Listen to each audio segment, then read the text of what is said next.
What's up, guys? Me and my wife wanted to do something where we just talked about identity in marriage. I'm gonna let you pop it up. I don't know popping it off. Go ahead. So, when we had our conversation about identity in marriage, the Holy Spirit kind of confirmed with my husband that that's the direction, that we needed to go when we spoke. Right. And so, what kind of resonated with me was being a new mom, how that looks, and just having that balance. Like, what does being a new mom look like? Yeah. How has things been different since I've been a new mom? Right. A new wife. And so my identity, I noticed that my identity was solely tied into my titles. Oh, that's good. So good. what that means is, That's because good. this is new for me, Yeah. then I'm like, okay, I don't know how to be a mom yet, because this is my first time, so I don't have any experience Right. with being a mom. First time being a wife, so I don't really know how to be a wife just yet, but I'm growing and evolving into that place. Yeah. But when anything is new, you have to basically have like information and resources. And so when you don't have that to fall on, you kind of like, you just fall into your roles because you want to get to a place where you comfortably know how to operate in your roles. Like when you start a new job. Yeah. It's new, it's unfamiliar, but Right. you eventually learn how to do your job. But you have to put in practice, and you may have to stay over until you master some of your content. But at the end of the day, you eventually like learn how to operate in that role. And the same thing with me going back to being a wife and being a mom. So I'm like, okay, let me make sure Benil good. Yeah. Let me make sure Nolan's good. Even my dog, let me make sure Simba's good. Yeah. But then what happens is, what about me? Right. What about me? Right. So if I'm not pouring into myself, how can I be my best self for my husband, Yeah. for my son, and for my dog? And so that's kind of where I was, just kind of being new to all of these different roles. So where are you at now? Fast forwarding to now, I think that it's safe to say that we're in a space where we pretty much kind of got a momentum going, Yeah. like with our routine. Right. Like y'all, at first, I think our first few months, Man. like transitioning my son into daycare, it's just been Benil and I for like years. And so now it's just like, okay, now we have a new person. Yes. So now we're all under one roof. Yes. And it's like, okay, Benil's up. Yeah. Benil has to walk the dog. Yeah. Okay, now I have to get up. And let it not be a time where you're really tired and you sleep over. Yeah. That throws our whole schedule off. Right. We are like aware that we have to be up at least for us 4 a.m. Yeah. 4 a.m. is like our wake up time because we're trying to fix breakfast. We're trying to get Nolan's stuff together. Nolan has to be fed before he goes to daycare. Like, Yeah. it's a non-negotiable because our son loves to eat. Right. And if he doesn't get his food, he's irritated, and so we want to set him off on the right page when we send him to school. And so just him, me, the dog, breakfast, getting myself together, you getting yourself together, Right. dressing Nolan, making sure Nolan's fed, Nolan's birth. And it's just like, that was a lot. Yeah. That was a lot for us. But now I can say that we haven't mastered it fully because things change. Yeah. But I can say that Gotten better in it. we've gotten better in it. We pretty much know our son now, which is good. Nolan is currently 7 months. So we pretty much have a system in place. Yeah. I think that it's like we're learning him, and we're a little bit better than we was before. 7 months in, because of course when you don't know him, he don't know you, and you trying to learn the ins and outs of your first time parents. So it feels like a lot at the beginning. Right. And so now, like Morgan said, we have a system in place, and we are understanding the schedules, which means like Okay, he's going to bed at a certain time. He's waking up at a certain time. Now, every now and then he wakes up in the middle of the night, but he's starting to sleep a little bit more throughout the night. But going back to identity, like Morgan said, it's like I was tying my identity into just the titles, which means the father, the husband, the minister, and now I'm getting to a place where who am I in God? That's good. You know, first, who am I in God? And so now when I understand that, then I could be able to pour into these other titles or things that God has called me to. And so as I connect with the ultimate resource, he's going to give me what I need to be able to pour into all these other sources and all these other things into my life. And I think I'm finally in a place where I am seeking God on who is it that you say I am. And so one of the things that I don't want is Morgan to be just Benil's wife. You have dreams, you have goals, you have ambition that you want to achieve, and I don't want this to be just the Benil show. I do want my wife to support everything that I do or whatever God has called me to, and she will. But I don't want it to be just about Benil. Morgan has things that she wants to do, things that God has called her to, and I want to be able to support her in that as well. And I still want her to be able to connect with her friends that God has called her to. And she allows me to be able to have successful relationships with whom God has called me to, which meaning that my cousin I work out with, my other cousin I make box with, people that God has called me to in ministry, and things of that nature, maybe business ventures and stuff like that. But we make sure that there are boundaries in place. We make sure that there's understanding in place. Make sure that there's communication in place on whatever it is that God has called us to. But I believe that now it's like one of the main things for me is understanding who God says I am. And once I get that and understand that, then I can be able to pour into fatherhood, husband, and Benil the person. How you feel about that? With what you said? Yeah, what you think about that? I feel like you get that? Yeah, I feel like that was good. Yeah. Because like you said, you have to first partner with the Holy Spirit. That's my point. To confirm. Yeah. Who He says you are. Right. Because what happened is, if that's not the first step, then it's like you're tied to a false identity, if that makes sense. Oh, okay. So a false identity means this is who I feel like I am. Yeah. And it's a false identity because it's not who God said you was. You know? Yeah. So when you said that, like, that does make a lot of sense. Yeah. Because if I partner with the Holy Spirit, will I feel like that's what my identity is tied to? Yeah. Or does it become just like a learning curve? Yeah. You know, so it's just like kind of like a toss up of what happens, because I think as women, we get so tied into like wanting to make sure the home is where it needs to be, because we're like, hey, this is our place to make sure our home life is cultivated, where when my husband comes home, it's peaceful for him.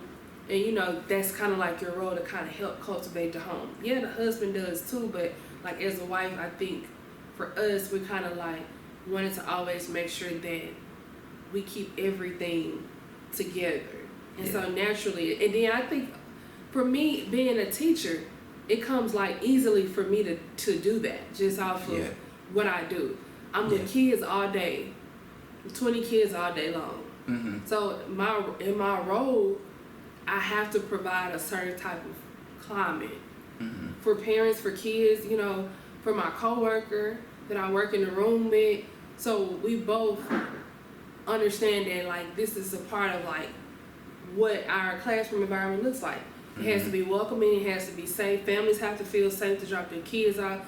Kids have to feel safe in order to be able to go through their day. And so jumping from school to home, my head is just kind of just changing.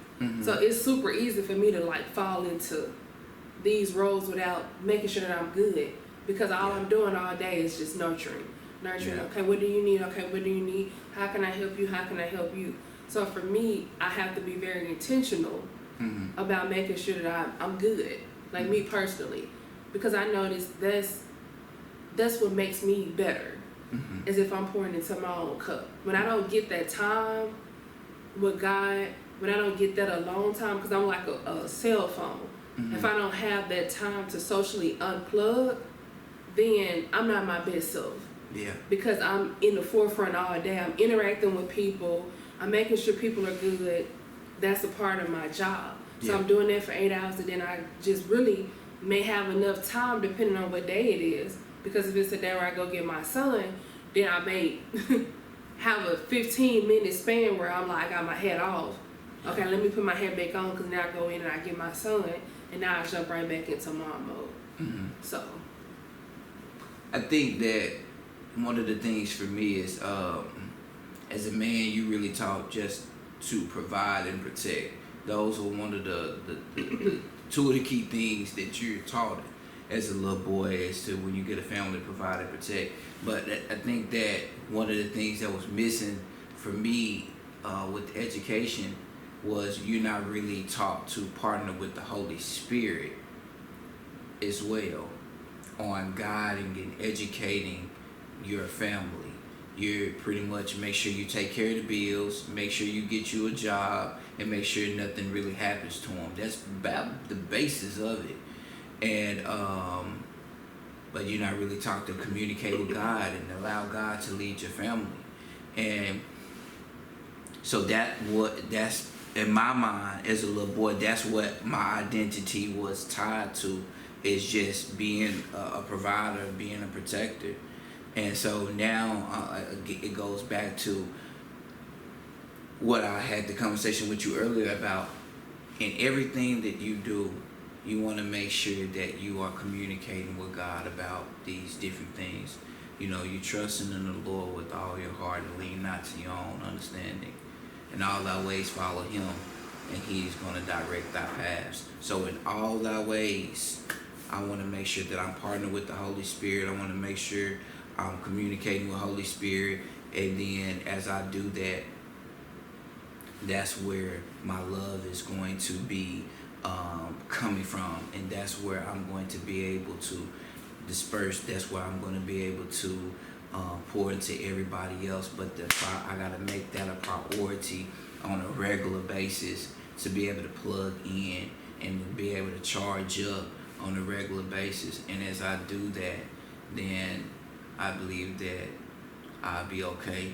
And I be needing that time with Holy Spirit. I be needing that time with God. I need that time to be able to pour into me.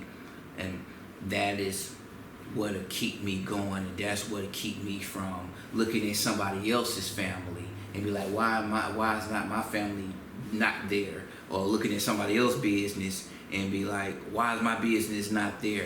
I could be able to focus on what God has called me to and my identity in what He said, in what He says I am, and then I won't start getting into comparison mode. You know what I'm saying? I could be able to walk my walk and talk my talk and stay in my lane, because I am constantly, consistently getting poured into by Him and listening to what He has guided me and telling me what to do. And as I do that I won't be looking at the world to inform me on who I am. Yeah, that's good. It's going back to just knowing truly who you are. And so when you know truly who you are, you're not swayed into comparison. Man, I can't compare myself to this person. And I think for me, like just on the comparison tip, it's natural for us to do that as people Yeah. because we want the best for ourselves. Right. So what has really helped me in that area is knowing that there is a time in the season. Yes. Very true. Hey, I can cheer my coworkers on, my church members on, whoever it is I'm connected to, Yeah. and in any capacity of their life.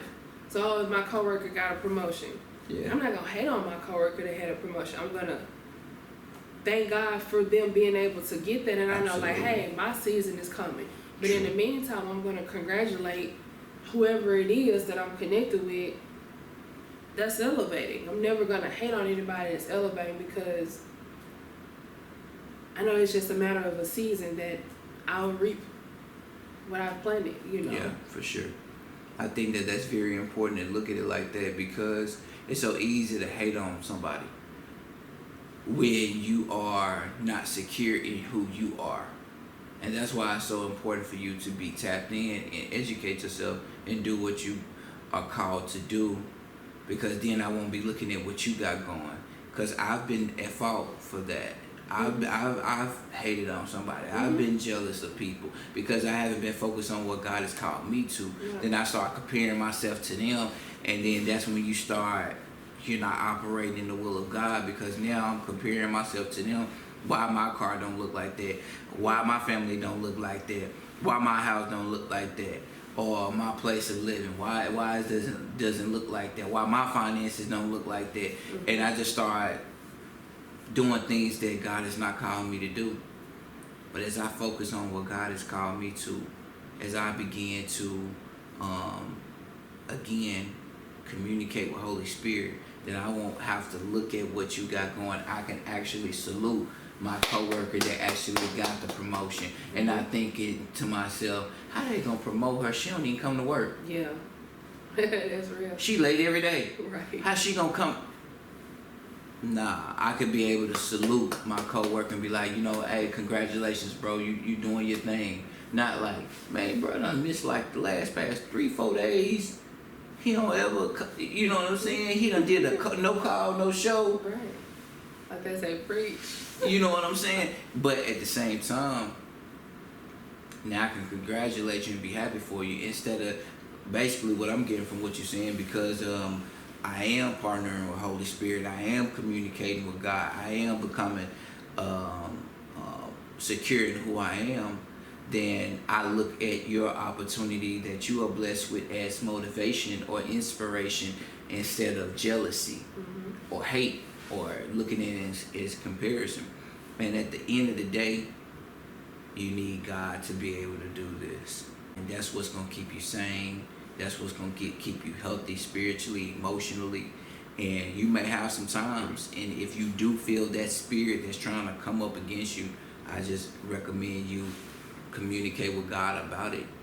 And so you rebuke that, because God is not the author of confusion, man. He's not going to give you that. Right. So, what would be your last thing to tell the people about identity? It's two different things for me.